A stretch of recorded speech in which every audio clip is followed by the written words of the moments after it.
Assalamualaikum students. Today we are going to discuss the remaining topics of chapter number 5.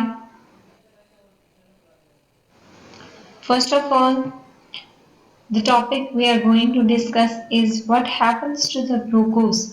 कि जो glucose आपके पास photosynthesis के process के through बनता है वो इस्तेमाल कहाँ होता है, उसके साथ क्या होता है। ग्लूकोज जो है वो आपके पास शुगर की एक टाइप है। ये बेसिकली फूड है जो प्लांट बनाता है फोटोसिंथेसिस के दौरान। प्लांट जो है वो ग्लूकोज को यूज करते हैं बहुत से तरीकों में। अगर हम इस डायग्राम के ऊपर देखें तो सबसे पहले आपके पास क्या है कि कुछ जो है वो इमीडिएटली यूज हो जाता है टू प्रोड्यूस एनर्जी। ठीक है, रेस्पिरेशन जो है वो आपके पास क्योंकि हर टाइम हो रही होती है सेल के अंदर, इवन के नाइट टाइम पे भी होती है, तो रेस्पिरेशन का प्रोसेस करने के लिए प्लांट को एनर्जी की जरूरत होती है। तो वो एनर्जी को कौन प्रोवाइड करता है? ग्लूकोज प्रोवाइड करता है। Some glucose is change into cellulose. जो प्लांट की सेल वॉल है वो किससे मिलकर बनी होती है? सेलुलोज से।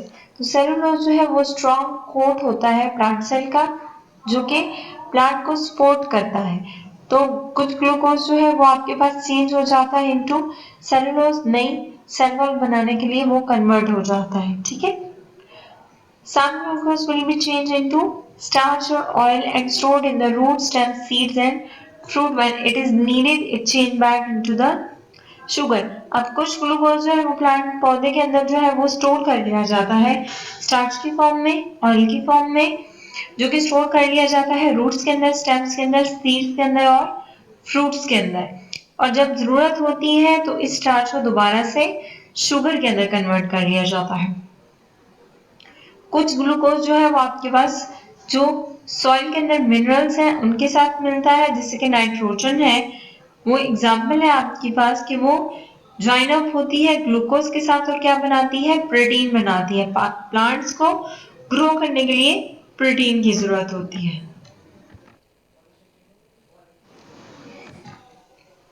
How plants take in water. अब सवाल ये पैदा होता है कि अभी तक तो हमने पढ़ा कि आपके पास जो प्लांट है वो मिनरल्स लेकर जा रहा है या वाटर जो है उसको इनटेक कर रहा है, तो वो इनटेक किस तरह से करता है, उनको लेकर किस तरह जाता है अपनी बॉडी के अंदर, उसको देखते हैं। सबसे पहले आपके पास जो वाटर है enter root hairs from the surface of the soil particle. अब आपके पास हमें पता है कि हमने घर पे भी जब पौधे लगाए होते हैं तो हम बेसिकली क्या कर रहे होते हैं, जो सॉइल होती है उसके अंदर हम क्या करते हैं, हम जो है उसको रखते हैं, सॉइल जो है उसको, सॉइल के अंदर जो है वो पानी जो है वो डालते हैं। जब पानी हम सॉइल के अंदर डालेंगे तो वहां से जो पानी है वो बेसिकली कहाँ पे एंटर हो रहा है? आपके जो पौधे के रूट हेयर्स है वहां पे एंटर हो रहा है। रूट हेयर से वाटर जो है सराउंडिंग सॉइल पार्टिकल्स, अब वाटर जो है उसकी साइडों पे क्या है? सॉइल पार्टिकल्स है। वाटर जो है वो एक सेल से दूसरे सेल, दूसरे सेल से तीसरे सेल की तरफ मूव करेगा। यहाँ से जो रूट हेयर्स है एक सेल दूसरे सेल को वाटर पास ऑन कर रहा है, दूसरा तीसरे को, तीसरा ऑनवर्ड, और इस तरह से मूव करते करते water is pushed into the xylem tubes. ठीक है, और प्रेशर के थ्रू जाइलम ट्यूब्स जो है वो उसको वहां से स्टेम में भेजेंगे, स्टेम से आगे वो लीव्स की तरफ ट्रांसफर हो जाएंगे। तो इस तरीके से जो आपके पास प्लांट्स के अंदर जो हो रहा है, प्रोसेस हो रहा है आपका, कि पौधा जो है वो किस तरीके से वाटर को इनटेक कर रहा है, तो ये उसका मैकेनिज्म। Plants need minerals. आपके पास जो प्लांट्स हैं ऑब्वियसली, जिस तरह हम इंसान हैं हमें जिंदा रहने के लिए, ग्रो करने के लिए कुछ चीजों की जरूरत होती है, इसी तरह जो प्लांट्स हैं उनको भी ग्रो करने के लिए जो है वो आपके पास मिनरल्स की, वाटर की, इन सारी चीजों की जरूरत होती है। प्लांट्स को जो है वो कार्बन डाइऑक्साइड और वाटर जो है वो ज्यादा अमाउंट में चाहिए होता है सरवाइव करने के लिए। इसके साथ साथ उन्हें मिनरल एलिमेंट्स जो है वो नॉर्मल और हेल्दी ग्रोथ के लिए चाहिए होते हैं। प्लांट्स जो है वो मिनरल्स को यूज करते हैं फूड मॉलिक्यूल्स को बनाने के लिए, जैसे आपके पास प्रोटीन बनता है ग्लूकोज से ड्यूरिंग फोटोसिंथेसिस के प्रोसेस। तो मिनरल्स द्वारा जो है इनको प्लांट्स जो है वो बेसिकली क्या कर रहे हैं, इस्तेमाल कर रहे हैं आपके पास फूड मॉलिक्यूल्स को बनाने के लिए। अब यहाँ पे क्वेश्चन अराइज होता है कि where do minerals come from, अब मिनरल्स आ कहाँ से रहे, जिस तरह से हमने प्लांट के जिस तरह से वाटर को देखा, क्या हम ये बात कर रहे हैं कि वाटर जो है वो एंटर होता है प्लांट के अंदर, लेकिन वाटर उसमें आ कहाँ से रहा है। तो कुछ मिनरल्स जो है उसके पास रॉक से आती है जो कि डिजोल्व होती है रेन वाटर के अंदर। अब जैसे ही रेन का वाटर जो है वो जैसे उसके अंदर मिनरल्स डिजोल्व हो जाती है, तो वो पानी जहां जहां से गुजरेगा, तो यह रॉक्स में से गुजरेगा, तो वहां पे उनको डिपॉजिट करता जाता है। कुछ जो है वो आपके पास आता है जो एनिमल्स का यूरिन और फीसिस है, उनसे कुछ मिनरल्स हमारी बॉडी से, जिस तरह से एनिमल्स की बॉडी से मिनरल्स हैं वो एक्सक्रीट आउट हो रहे हैं, तो वो जब निकलते हैं तो वो आपके पास, या dead bodies of plants and animals जो है वो भी डिके होती है, वक्त डिकम्पोज होती है, जैसे हमने पहले पढ़ा हुआ है कि आपके पास फॉसिल फ्यूल्स में कन्वर्ट होगी। तो इसी तरह वो आपके पास जब डिके होंगी तो वो भी आपके पास सोर्स ऑफ मिनरल्स बन जाती हैं।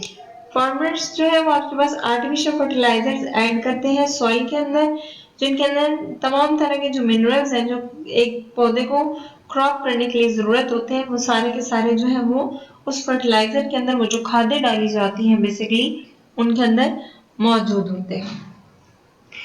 यहाँ पे आप अगर डायग्राम में देखें तो आपके पास एक साइकिल सा दिखाया गया है, जिसमें सबसे पहले आपके पास रेन है, बारिश हो रही है, एडिशन है, तो decomposition of animals and plants है आपके पास। ठीक है, अगर रेन है उसके अंदर फ्लडिंग हो रही है, तो फ्लडिंग के थ्रू क्या आएगा, जो प्लांट्स और एनिमल्स हैं या उनको फूड वगैरह जो है वो अपटेक करके तो उसको उन तक पहुंचा है। अब पानी जब बारिश जब होगी तो आपके पास बारिश में वही जो मिनरल्स हैं वो वहां से फ्लो करती हुई बहती हुई आएंगी रॉक्स के ऊपर। यहाँ पे रॉक्स के अंदर आपके पास यहाँ पे अगर आप देखें तो वेदरिंग ऑफ द रॉक्स है, यानी टूटना, वो जो अर्थक्वेक्स वगैरह आते हैं या और भी कोई इवेंट अकर होता है तो उनके अंदर क्रैक्स वगैरह आ जाते हैं। जब आपके पास रॉक बेड जो है वो जब ब्रेक डाउन हो जाता है तो इजीली चीजें जो है उसके अंदर पेनिट्रेट कर जाती हैं। तो यहाँ से जो मिनरल्स है ये पूरा एक साइकिल है जिसके थ्रू डिफरेंट सोर्सेज से मिनरल्स आ रही हैं जो कि पौधा अपने पर्पस के लिए इस्तेमाल कर रहा है।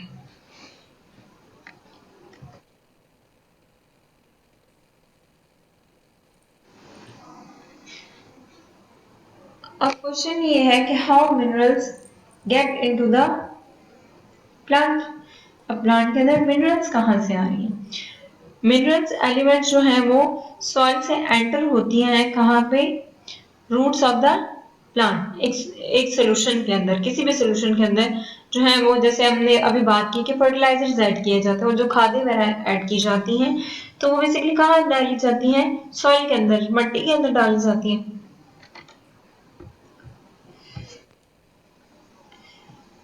अब सॉइल से ये जो मिनरल्स हैं कुछ जो है वो वाटर के अंदर डिजोल्व हो जाती हैं जो सॉइल के अंदर प्रेजेंट होता है, जबकि कुछ जो है वो रूट हेयर सेल्स जो हैं उनसे एंटर हो जाती है इन द प्लांट। कुछ मिनरल्स जो है वो मूव कर जाती हैं प्लांट रूट सेल्स में, जो कि एनर्जी को इस्तेमाल करते हुए वहां पे एंटर होती हैं।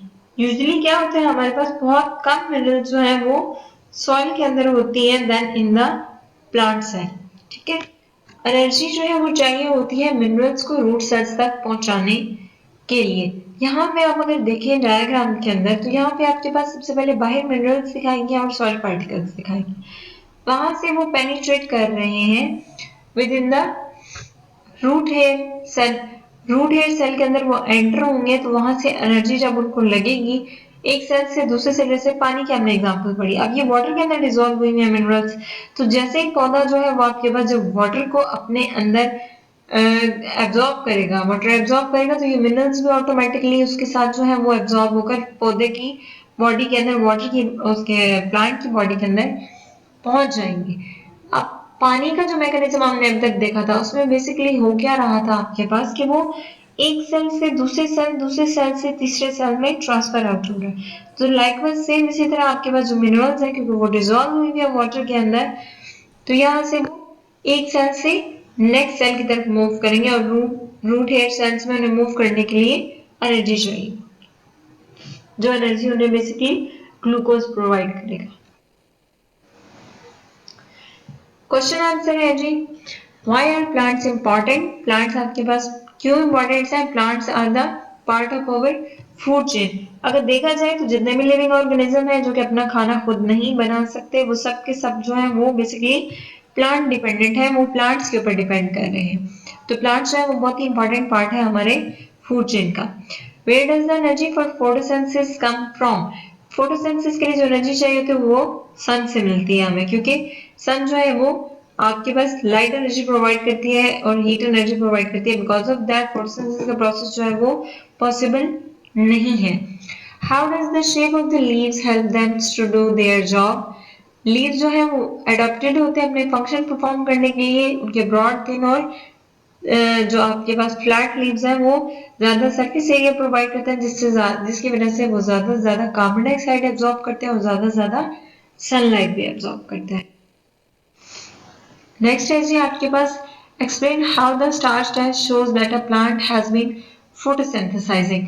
अब आपके पास जो स्टार्च टेस्ट हमने पीछे पढ़ा है पिछले लेक्चर में, जिसमें बेसिकली हम कर क्या रहे थे कि स्टार्च प्रोडक्शन आयोडीन के थ्रू देख रहे थे कि पौधे के अंदर स्टार्च जो है वो बन रही है या नहीं बन रही। स्टार्च जो है वो आपके पास इटसेल्फ एक इंडिकेशन भी है कि फोटोसिंथेसिस का जो प्रोसेस है वो हो रहा है या नहीं हो रहा। तो आयोडीन जो है जब टर्न होगी ब्राउन से ब्लू ब्लैक में at the end of the test, तो वो आपके पास प्रेजेंस ऑफ द स्टार्च को इंडिकेट करेगी, जिसकी वजह से हम ये कह सकते हैं कि जो लीव है उसके अंदर फोटोसिंथेसिस का प्रोसेस जो है वो कैरी आउट हो रहा है। What colour is iodine?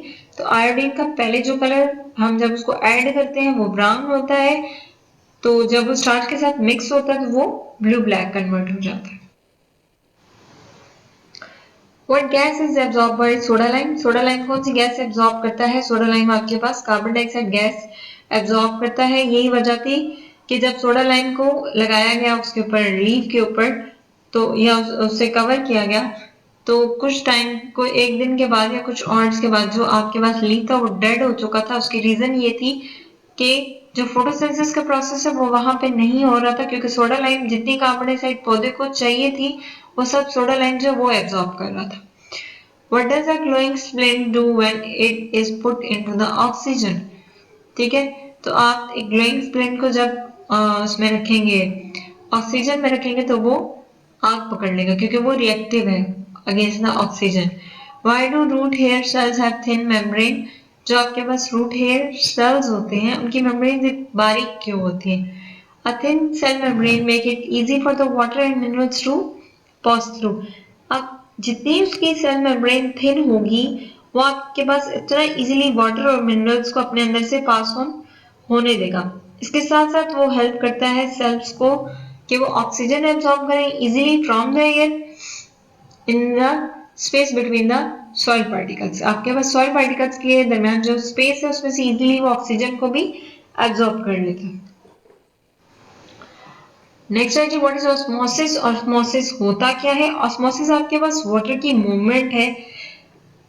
Osmosis basically अगर एक टर्मिनोलॉजी को देखा जाए तो ऑस्मोसिस आपके पास मूवमेंट ऑफ द मटेरियल या मूवमेंट ऑफ द वाटर है, या किसी भी चीज की मूवमेंट आपके पास from higher concentration region to lower concentration region. ठीक है, यानी आपके पास कोई भी चीज जब ज्यादा मिकदार वाली जगह से कम मिकदार वाली जगह की तरफ मूव करती है तो उस मूवमेंट को हम ऑस्मोसिस कहते हैं।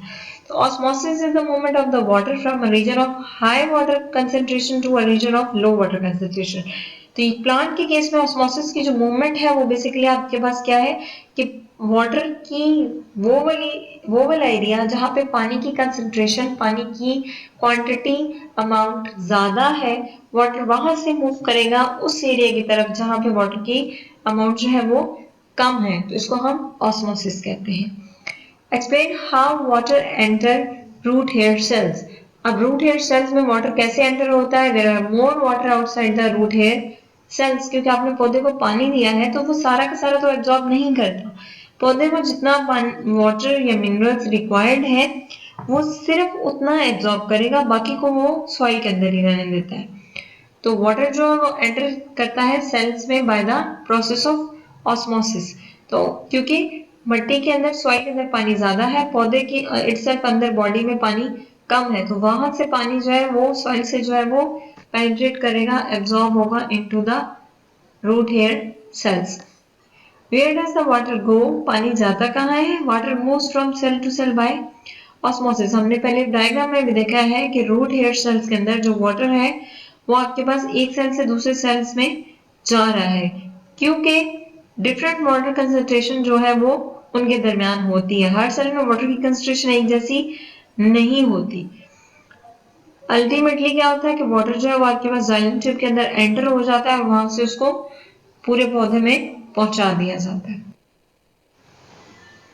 Where do root cell get their oxygen from? जो रूट सेल्स हैं उनको ऑक्सीजन कहाँ से लेते हैं? वो ऑक्सीजन जो है वो सॉइल के दरमियान जो स्पेस होती है उनके अंदर जो ऑक्सीजन डिजोल्व होती है उसको यूज करते हैं एयर को उसमें से ऑक्सीजन लेने के लिए। Why do they do with this? What do they do with this oxygen? इस ऑक्सीजन के साथ वो क्या करते हैं? ऑक्सीजन क्योंकि रूट सेल्स की रेस्पिरेशन के लिए बहुत इंपॉर्टेंट है तो उसको वो रेस्पिरेशन के लिए इस्तेमाल करते हैं। Why do plants need mineral elements? तो हमने पहले भी पढ़ा है कि प्लांट्स को मिनरल्स जो है वो नॉर्मल और हेल्दी ग्रोथ के लिए होती हैं। Explain how minerals get into the soil। अब मिनरल्स जो है वो सॉइल में किस तरह से आ रही हैं, तो उसमें हमने ऑलरेडी उसको डिस्कस किया है कि कुछ मिनरल्स जो है वो आपके पास रॉक से आती हैं, जो कि रेन वाटर जो है उनके अंदर डिजोल्व हुई भी होती है वो, तो वो रॉक्स वगैरह में से आएंगी, रॉक्स से बहकर पानी के साथ वो आ जाती हैं। कुछ जो है वो आपके पास यूरिन और फेसिस जो एनिमल्स का होता है या dead bodies of plants and animals है, कुछ मिनरल्स वहां से आती हैं। कुछ मिनरल्स जो है वो फार्मर जो आर्टिफिशियल फर्टिलाइजर्स खादे वगैरह डालते हैं क्रॉप्स के लिए, तो कुछ मिनरल्स जो है वो बाहर से आ रही होती है। तो पौधा इन सारी चीजों इन सब सोर्सेज से मिनरल्स ले रहा होता है। Explain why some soil need fertilisers added then. कुछ सॉइल जो है वहां पे फर्टिलाइजर्स क्यों डालने पड़ते हैं कि आपके पास हर जमीन जो है वो एक तरह की नहीं है, तो आपके पास कुछ जमीन सॉइल जो है मिट्टी जो है वहां पे खाद डालने की जरूरत क्यों पड़ती है। जो आपके पास कल्टीवेटेड सॉइल होती है यानी जो जिसको जरखेज किया हुआ होता है, जिस पर वर्क होता है, अच्छा वहां पे आपके पास बेसिकली होता क्या है कि जब उसको कल्टीवेट किया जाता है, फसलें काट ली जाती हैं, तो आपके पास मिनरल्स वगैरह जो होती हैं वो अपटेक हो जाती हैं प्लांट से या आपके पास दूसरे सोर्सेज जो है उनके थ्रू। तो फर्टिलाइजर जो है वो वहां पे इंप्रूव करने डालने पड़ते हैं ताकि आपके पास जो उस सॉइल की फर्टिलिटी है उसको इंक्रीज किया जाए। एक बार उसमें खादें डाली वहां पे फसल उग जाती है, तो जब फसल उगेगी तो वो जितने भी वहां पे मिनरल्स वगैरह थी वो सब क्या है उस क्रॉप ने यूज कर ली, उसने यूटिलाइज कर ली। तो आपके पास जो भी फर्दर आपने कल्टीवेशन करनी है, जब भी आपने नई फसल उगानी है, तो उसके लिए बेसिकली आपको क्या करना पड़ेगा, आपको दोबारा से वहां पे फर्टिलाइजर्स ऐड करने पड़ेंगे ताकि उस जमीन की जरखेजी जो है आप उसको इम्प्रूव कर सके, बेहतर बना सके। अगर उसमें कोई कमी आ गई है तो वो ओवरकम हो सके। Describe two ways that minerals get into the root cell. Root cells में मिनरल्स जो है वो कौन से दो तरीकों से जाती हैं। मिनरल सॉल्ट्स जो है वो बेसिकली रूट्स में जाते हैं प्लांट्स के इन अ सोल्यूशन, जैसे फर्टिलाइजर्स वगैरह हैं, ये खादें वगैरह डाली जाती है, पानी के थ्रू डाली जाती हैं। कुछ जो है वो वाटर के अंदर डिजोल्व हो जाएंगे और कुछ रूट हेयर सेल्स में एंटर हो जाएंगी। ज्यादातर जो है वो मूव करती है रूट हेयर सेल्स में, एनर्जी यूज करते हैं यानी एक सेल से दूसरे से तीसरे सेल में मूव करती जाएंगी। आपके पास नेक्स्ट है जी एक्सरसाइज है, मल्टीपल चॉइस क्वेश्चंस है। फर्स्ट ऑप्शन का आंसर आपके पास बी है, सेकंड का डी, थर्ड का बी, फोर्थ का ए और फिफ्थ का सी। नेक्स्ट उसके बाद क्वेश्चन नंबर 2 है आपका ट्रू फॉल्स स्टेटमेंट। देन आपका क्वेश्चन नंबर 3 है जो कि बेसिकली बेस करता है आपके पास एक डायग्राम के ऊपर, जिसमें आपके पास एक लीफ जो है उसकी फोटोसिंथेसिस जो है शो की गई है, जो कि रॉ मटेरियल टेकन कर रहा है और कुछ सर्टेन सब्सटेंसेस प्रोड्यूस कर रहा है। ठीक है, तो यहाँ पे आपने उनको नेम करना है कि आपके पास ए और बी रॉ मटेरियल क्या है उसका नाम बताना है आपने। Secondly name the product of D and E, जो डी और ई आपके पास प्रोडक्ट बन रही है वो क्या है, तो आपने वो भी बताना है। ऑक्सीजन और ग्लूकोज बन रही है। थर्ड आपके पास what do the arrow label C represent, कि आपके पास एरो सी जो है वो क्या रिप्रेजेंट कर रहा है, तो वो बेसिकली आपके पास सनलाइट रिप्रेजेंट कर रहा है कि सूरज से जो है वो सनलाइट आ रही है। अब उसके बाद आपने एक वर्ड इक्वेशन लिखनी है जो कि आपके पिछले लेक्चर में भी ऑलरेडी हमने डिस्कस की है कि आपके पास फोटोसिंथेसिस का प्रोसेस जो उसको इक्वेशन की फॉर्म में लिखना है। तो आपके पास carbon dioxide plus water plus energy from the sun आएगी तो वो ग्लूकोज और ऑक्सीजन बना देगी आपके पास। क्वेश्चन नंबर इसी का 5 पार्ट है, how could you show that a leaf was photosynthesising. तो आप कैसे बता सकते हैं एक लीफ जो है वो फोटोसिंथेसिस कर रहा है, तो हम उसको स्टार्च टेस्ट के थ्रू बता सकते हैं। नेक्स्ट है जी क्वेश्चन नंबर 4, आपके पास एक स्टेटमेंट है जिनको आपने लेबल करना है करेक्ट ऑर्डर में के आपके जो कि आपके पास बेसिकली एक लीफ का स्टार्च टेस्ट जो है उसको डिस्क्राइब कर रहा है। देन जी क्वेश्चन नंबर 5 है, glucose is a product of photosynthesis, plants put this glucose to a variety of uses. तो आपके पास प्लांट जो है वो एक वैरायटी ऑफ यूजेस में इस ग्लूकोज को, अभी हमने ये डिस्कस किया है कि आपके पास ग्लूकोज जो है वो प्लांट किन किन जगहों पे इसको यूज करता है जो ग्लूकोज बनता है। तो इसका फर्स्ट क्वेश्चन जो है आपके पास, why does a plant needs to store glucose, कि प्लांट जो है किस ग्लूकोज को क्यों स्टोर करता है, तो उसे ग्रोथ के लिए, रेस्पिरेशन के लिए या लीव्स की दूसरे स्टोरेज के लिए जो है वो उसको चाहिए होता है ग्लूकोज। इसका सेकंड पार्ट है, what is cellulose used for, cellulose किस लिए यूज होता है, सेलुलोज जो है वो आपके पास सेल वॉल को बनाने के लिए इस्तेमाल होता है। इसी का जी थर्ड पार्ट है, protein contains the element carbon hydrogen oxygen and nitrogen. तो प्रोटीन जो है उसके अंदर कार्बन हाइड्रोजन ऑक्सीजन और नाइट्रोजन होते हैं। तो कौन सा ऐसा एलिमेंट है जो कि फोटोसिंथेसिस से नहीं आता आपके पास, तो वो कौन सा है, नाइट्रोजन है जो कि सॉइल में से ऐड हो रहा है आपके पास।